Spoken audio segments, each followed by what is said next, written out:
Lorsque je grandissais, on me disait toujours, fais attention à toi. Lorsque tu réussis, lorsque tu avances ou lorsque tu atteins un autre niveau. Car ton bonheur peut devenir le malheur des autres. Et ton malheur peut devenir le bonheur des autres. Lorsque certains pleurent, certains sourient. Et lorsque certains sourient, certains pleurent. Ainsi va la vie. Aujourd'hui, je vous dis, bienvenue mes amis dans votre émission Entre nous. Avancez. Voilà pourquoi je vous dis, générique.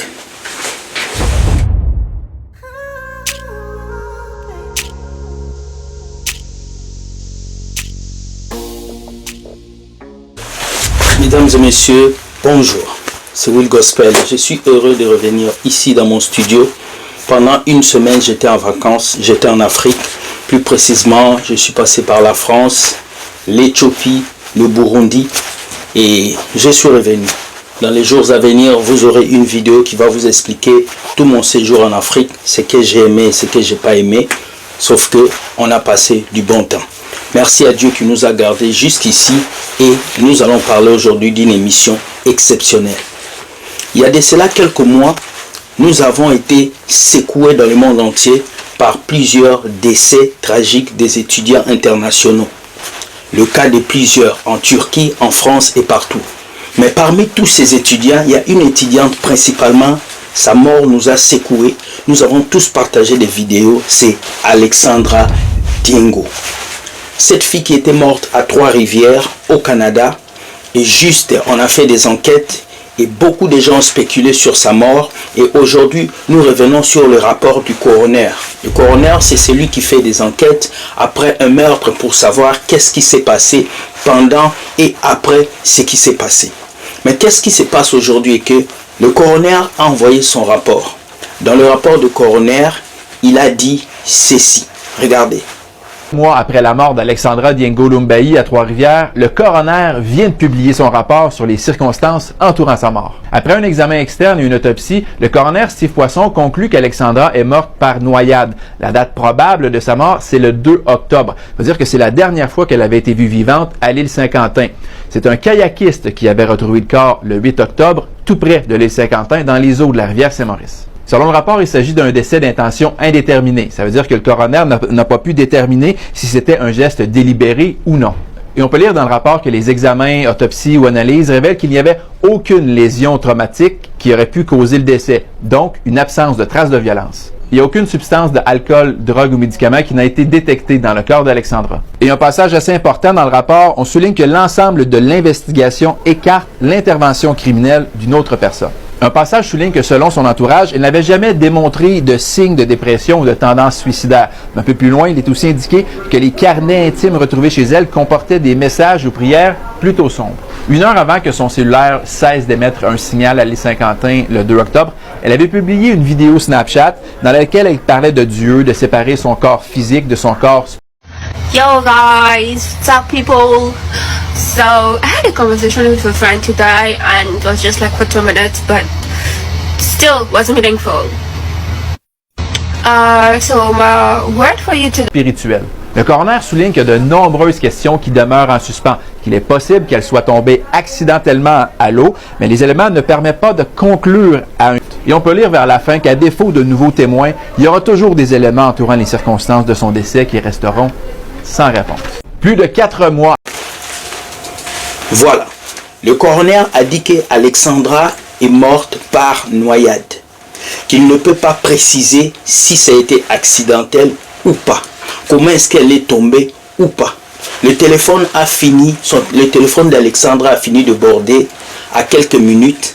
Alors comment est-ce que Alexandra est morte par noyade et non par Suisse afin qu'il puisse donner ses résultats?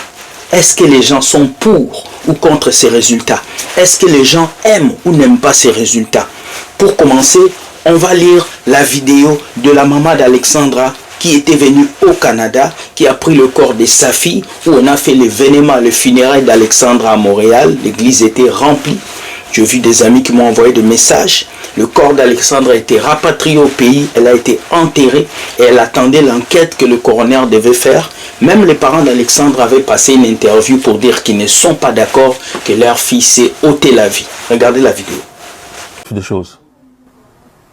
Ces réseaux sociaux nous ont aidés à vulgariser la recherche lors de la disparition de l'enfant. Oui, oh, oui. Ils ont été d'un apport très, très important. Très, très important. Oui. Il y a eu un élan de solidarité énorme, immense, qui a sensibilisé la planète entière sur la disparition d'Alexandra. Tout ce qui se dit de mal, ça ne m'atteint pas. Parce que j'ai déjà une douleur qui est comme si ça a mis une barrière, un mur dans mon cœur. Mais ceux qui m'envoient de l'amour, ça m'atteint directement. Directement, voilà, directement. Et je suis avec eux. Et comme on dit, on veut la justice pour notre fille, mais dans la justice dans la justice. Pas la justice dans l'injustice. Pas la justice dans l'injustice. Pas la justice dans l'injustice. Parce que nous ne sommes pas de sauvages. Nous ne sommes vraiment pas du tout de sauvages. Tout ce qui peut se faire pour notre petite Alexandra, nous aimerions réellement que ça se passe, voilà. Pour sa mémoire. Pour sa mémoire, c'est important parce que c'était déjà quelqu'un qui n'était pas voilà, malhonnête. Mais tout ce qu'on veut, c'est que la justice soit faite pour Alexandra. Après cela, nous revenons au Canada. La maman d'Alexandra va prendre l'avion pour revenir au Canada car elle a contesté les résultats du coroner. Pour la mère d'Alexandra, sa fille n'était pas dépressive, sa fille ne prenait pas de choses illicites, sa fille n'était pas alcoolique, sa fille était une fille éduquée qui suivait Jésus-Christ et qui marchait dans la vérité. Alors si Alexandra ne s'est pas ôté la vie, qu'est-ce qui s'est passé? Écoutons la vidéo de maman d'Alexandra et nous allons revenir totalement après avoir l'écouté. Et moi, je vais faire mes propres enquêtes et j'aurai à vous dire ma conclusion. Regardez. Bonjour tout le monde. Nous sommes aujourd'hui mercredi le 19 février. À 15h, presque 16h, j'ai reçu le message disant, bon, déjà que c'était par le média, et après directement, c'est le message, on reçoit le message, le résultat. Premièrement, dans le résultat, le message, le coroner a rendu le résultat depuis le 3. Aujourd'hui, nous sommes le 19. Pourquoi est-ce que, depuis tout ce temps, on ne nous a pas rendu ces résultats? Pourquoi laisser tout ce temps? De 1. Ok. De 2. Pourquoi le résultat va être rendu public avant de nous le donner? Voilà. C'est dans le média que j'apprends que le coroner avait rendu les résultats. Oui. On apprend, le temps passe, et puis 1 heure ou 2 heures passent, et puis on nous renvoie maintenant les résultats en question. Pourquoi? D'abord, c'est publié publiquement, et après nous l'envoyer. Moi, j'ai reçu le résultat à 15h46. Ok. Dans le résultat du coroner, il dit que, je vais résumer, que Alexandra est morte par noyade, et qu'il ne sait pas déterminer si la noyade était accidentelle ou volontaire. Et aussi qu'il a, dans son enquête, je suis un peu nerveuse, dans son enquête, il a, après avoir questionné l'entourage d'Alex, elle n'était pas dépressive, elle n'était pas suicidaire. Mais au-dessus de ça aussi, il écarte la piste criminelle. Alors, moi, Rosemine, la maman d'Alexandra, je conteste cela. Je conteste les résultats du coroner, messieurs Steve Poisson. Rosemine, la maman d'Alexandra, je conteste cela. Je conteste les résultats du coroner, messieurs Steve Poisson. Merci d'avoir rendu vos résultats. Je vais m'apprêter pour le voyage maintenant. Voilà, vous avez écouté cette femme avec un cœur meurtri. Quand il y a un décès, c'est toujours les parents qui souffrent. Parce que les enfants doivent enterrer les parents. Et quand un parent enterre son enfant, ça fait toujours mal. Parce que la personne qui prie que tu restes au monde, c'est ton parent. Ce n'est pas tes amis, ce n'est pas tes frères, c'est quelqu'un qui t'a mis au monde. Parce que sa mission, c'est de te voir grandir, avoir des enfants et rester avec toi. Maman d'Alexandra, je suis de tout cœur avec toi. Cette femme a contesté les résultats et je pense que tous les Africains, vous devez contester ces résultats. Pourquoi? Parce que on ne peut pas définir la mort de cette fille comme ça. Il n'y a aucun suspect, il n'y a aucune vidéocaméra, il n'y a aucun témoin qui est venu dire qu'il avait vu. La personne qui était là, qui a vendu le billet, c'est qui? Les gens qui étaient dans le parc avant qu'elle puisse entrer, c'était qui? Les bateaux qui ont été garés dans ces quais-là, c'était qui? Quelle enquête vous avez fait pour venir nous dire qu'Alexandra, elle n'a pas été poussée ou elle s'est donné la mort? Je ne pense pas. Pour moi aussi, ces résultats ne sont pas corrects. Je suis au Canada depuis 15 ans et ce que je peux dire est que quand il faut toujours faire la justice sur un frère africain, un frère qui n'est pas d'origine caucasienne, on doit toujours mettre le point sur soit la folie, soit ôter la vie ou soit autre chose. Mais je ne pense pas que ces résultats sont des bons résultats. Il est temps que nous, Africains, que nous puissions nous lever. Mais vous dites que dans vos familles, vous avez des pasteurs, des prophètes. J'aimerais avoir le pouvoir des prophètes aujourd'hui, le pouvoir des pasteurs, pour nous dire qu'est-ce qui s'est passé pendant la mort de cette fille Alexandra. Car si Dieu vous révèle vraiment des choses, il va vous montrer ce qui s'est passé. Pourquoi laisser un coroner donner des résultats? Alors que vous aimez Jésus, vous allez à l'église, vous priez. Où sont vos prophètes congolais qui peuvent voir au-delà? Vos prophéties, c'est seulement sur l'argent, sur les richesses, sur les dîmes. Vous ne pouvez pas voir les dangers qui arrivent. Même la guerre au Congo, nos pasteurs ne peuvent pas voir. Maman Alexandra, c'est que je vais te dire. Moi, policier de l'évangile, je te soutiens dans ton combat. Je parlerai contre cette injustice pour ma sœur Alexandra, car elle en a besoin et nous en avons besoin. Chers amis, notre monde est rempli de personnes mauvaises, méchantes, qui ont une mauvaise pensée, qui ne veulent pas voir les autres réussir. Alors, lorsque vous êtes étudiant, étudiante internationale, vous arrivez dans un pays, cherchez une église bien où vous allez rencontrer des personnes qui vont vous accueillir. 2, évitez de rester seul en tant que femme et de rester seul en tant que femme sans avoir des gens qui vous visitent. 3, évitez d'aller dans les lieux seuls comme les parcs, comme les ruisseaux. Parce que c'est des lieux dangereux où vous ne savez pas qui vous allez rencontrer.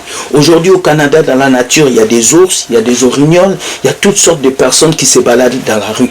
Alors lorsque vous êtes une femme, vous êtes un peu faillible. Nous les hommes, on doit mettre quelque chose dans ta boisson ou on doit te maîtriser à plusieurs. Mais lorsque vous êtes femme, vous êtes faible. Alexandra aimait faire des photos dans les parcs, dans les lieux publics. Elle était seule dans ce parc qu'on appelle l'île de Quentin.